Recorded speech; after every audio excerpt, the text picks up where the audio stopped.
Let's meet our guest, shall we? Yes, Colette Belfleur. She is the Chief Operating Officer of Bloomfield Industries.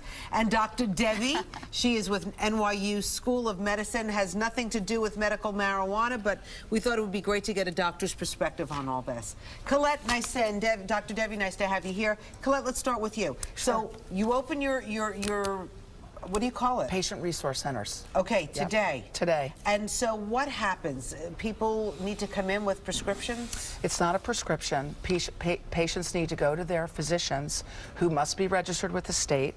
They get a recommendation from their physician. Then they go to the state's website and they get certified.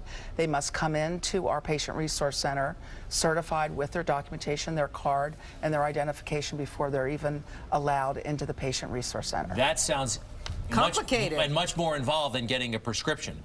You're saying a patient has to do all that, then they go to your facility, your resource center. Correct. For a follow-on, for more consultation. You're just not handing out marijuana. That's correct. You guys make the decision. That's correct. So Colette, this is different than like California and Colorado, because I've heard like college students can actually, no, seriously, right. College students can actually go to a doctor next door to these dispensaries. No, the hallmark of this program is the relationship between the patient and the physician that's treating them for one of 10 very debilitating diseases. Okay, again, but my personal physician, he has to undergo special training. Correct. And then he gives me a certificate, then I got to go online, then I show up at your center. Correct. And I got to talk to another guy who may or may not give me the marijuana. No, once you have a certification, you will receive cannabis-based medicine from us. Actually, the discussion's over. There's no debate at that point. No, there's no So debate. how does it, what forms does it come in? So there are no combustible products in the New York State program. So you can't smoke it? There are no topicals and there are no edibles.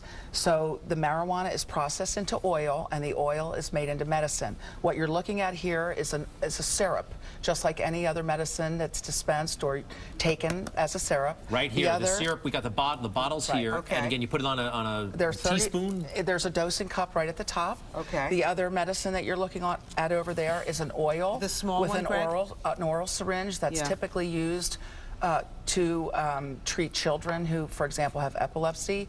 The dose goes under the tongue using that oral syringe. Now, it looks like it's been modified, at least in its form. Oh, yeah. Does it, and I'm not trying to be facetious or cute here, but does it give you a high? There are various ratios of medicine based on the level of CBD and THC. THC is the psychoactive. Some ratios have high THC for very critical pain. So some do. Ratios have high CBD and low THC, like for children, that will not make them euphoric or Dr. high. Devi,